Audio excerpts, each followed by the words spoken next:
And yeah, you can describe Yes, this. okay. So this one is the monitor of the counters. Yeah. There is 4 counters. 4 counters because there is 4 houses. It's monitoring all the numbers of the eggs that going out from house number 1 or house number 2. And that in a big way.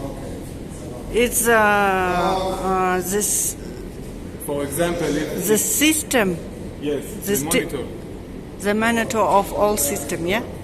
of all the system about the counters.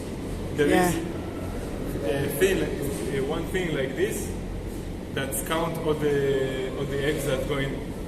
If it's break, it's all machine is not work. Yeah.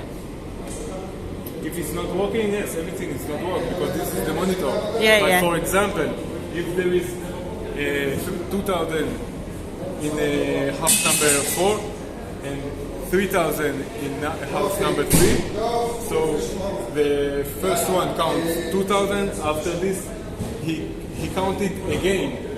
Okay. Understand? Because house number 3, he counted again the eggs of house number 4. And all the numbers go to here, and this doing the monitoring of the numbers of the eggs. All of the eggs. Yeah. Yeah. Thank you.